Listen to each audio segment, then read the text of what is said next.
If you're a wealthy individual, which you probably are if you're watching this channel, get out of Australia as soon as possible. Unrealized capital gains taxes are coming. And yes, only for retirement accounts over 3 million for now.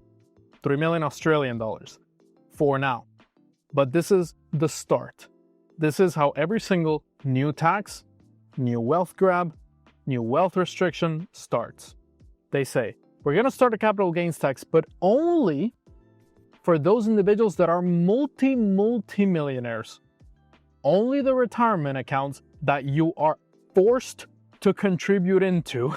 If you have an Australian business, you have Australian income, you are forced to contribute into your retirement account because, they also, how they sell you these retirement accounts is tax advantages.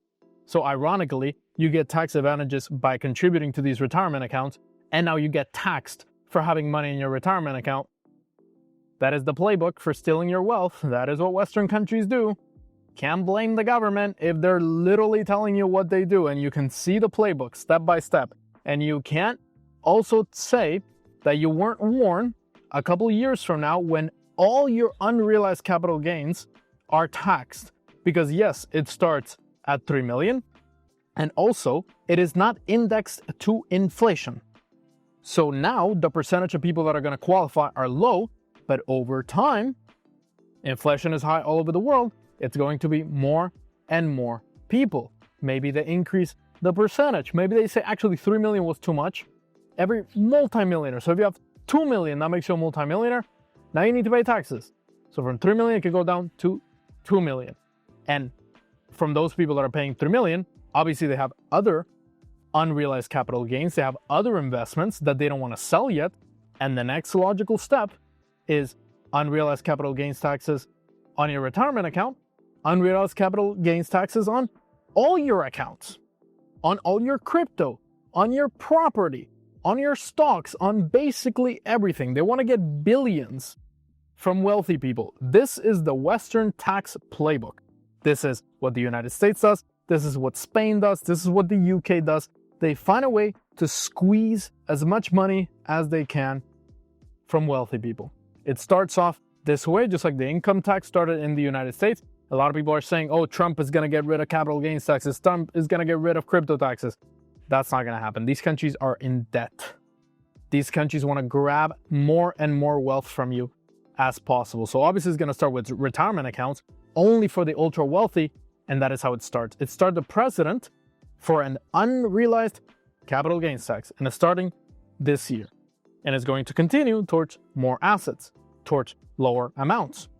Because that is how it always starts. It starts out at $100 million. If you have $100 million, you pay unrealized capital gains taxes because you're the ultra evil rich. And then it goes down to 50. And then it goes down to 5. And over time with inflation, your multiple millions are going to be taxed with unrealized capital gains. And obviously a lot of people that watch us, they're worth 20 million, 50 million. Obviously this is going to apply to you because this is certainly coming. And Australia already has one of the highest tax rates in the world. You pay over 45%, in some cases 50% taxes. For what? I have so many Australian clients that want to leave. They want to go anywhere else. Many Australian clients, they go to the UAE. They go to some countries, even in Europe. For example, Serbia has much lower taxes. Countries in Latin America, although the time zone, you have to be careful. Australians also like Malaysia a lot because no foreign sourced income tax, as well as Thailand, for example, for the lifestyle, you can get the Thai Elite visa. There's so many other countries around the world that are not trying to restrict your wealth. They're not trying to take everything from you. And if you want to stay in your same time zone or similar time zone, you also have Philippines. Honestly, I was blown away by Philippines. I met a couple of Australians living in Manila, although some parts are dangerous, some parts are sketchy, very well developed in the rich districts and blew my mind, to be honest. Obviously, the nature is solid in Philippines. So there are countries that are within your same time zone.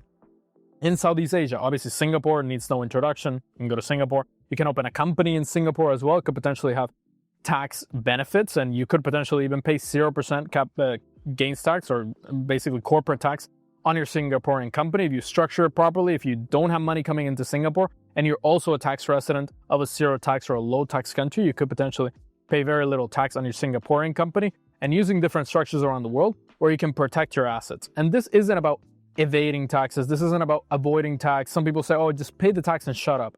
But if a government is trying to take as much money as they can from you, more than 50%, and they're also trying to take your wealth that you work really hard for, and they're trying to take your investments, and they're trying to take as much money over time as they can, and the country is essentially dysfunctional, the only solution is to keep taxing wealthy people, to continue to take your wealth away. I'm not going to talk about the cost of living. I'm not going to talk about the crime increasing, which is obviously happening all over the Western world, in the United States, in the UK. Crime is increasing over time. More and more migrants, taking care of these illegal immigrants. Those are other issues. Wokeness, that's a whole other issue. We're focused on protecting our wealth. We're focused on protecting our money, protecting our millions. There's countries that welcome your millions that are not going to tax them. If you don't care about the time zone, and for example, you're a crypto investor that is looking at this and thinking, the next stop is crypto.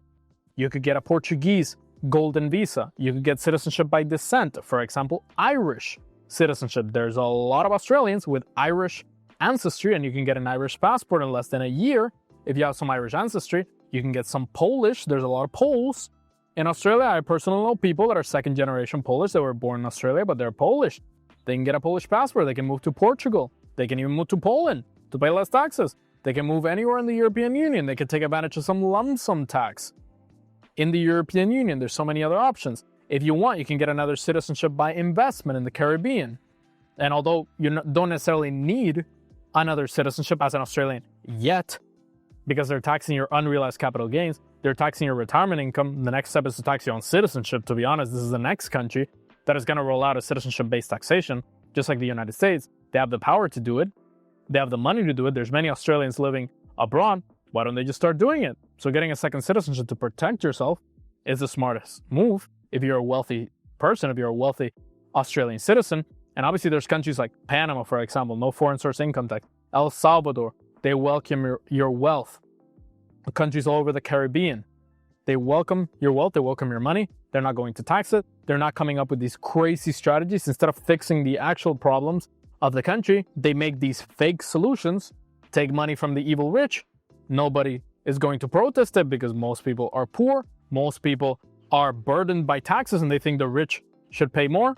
And that's going to be you. That's going to be you paying more over the next couple of years. Now, as an Australian tax resident, if you're a citizen and living in Australia, or if you're a non-citizen and living in Australia and you want to leave Australia, you must also know that Australia has a deemed disposition tax similar to Canada, where you are taxed on your unrealized gains when you exit Australia. You can't just leave and move to another country. You have to actually file an exit tax return. You have to pay taxes or defer those taxes on your capital gains at the time of leaving Australia. So for example, let's say you have 1 million Australian dollars in crypto with 400,000 Australian dollars in unrealized gains. And then you also have 500,000 Australian dollars in stocks with 100,000 Australian dollars in unrealized gains. And you also have a 1 million Australian dollar apartment in somewhere in Australia. The prices in Australia have gone crazy for real estate, but let's say that's the price you have your apartment. That's the value of the apartment. The apartment or the real estate or property that you have in Australia is actually not included in the deemed disposition tax because you're taxed on Australian property regardless of your tax residency. So you're going to be taxed anyway. And although I'm not an Australian tax advisor, I've talked to a lot of Australian tax advisors, and Australian tax advisors advise to not have property in Australia because Australia is very aggressive at considering you a tax resident. So having empty property in Australia could be an issue. You want to rent that out. You want to sell it.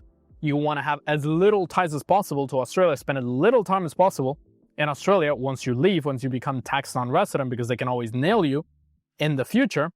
In that example that I said, the crypto and the stocks would have to pay unrealized capital gains taxes when you exit Australia because they're deemed as sold, deemed disposition when you exit Australia. So you could potentially have a giant tax bill that you didn't expect. So also, if you're planning to leave Australia, you want to do it very carefully. You don't just want to book your ticket to Thailand and then say, oh, goodbye, Australia. No, you have to do it formally. And don't think that they're not going to chase you if you're a multimillionaire. They're going to chase you if you don't pay your exit tax. They're going to chase you if you don't do the paperwork properly. So it's getting worse.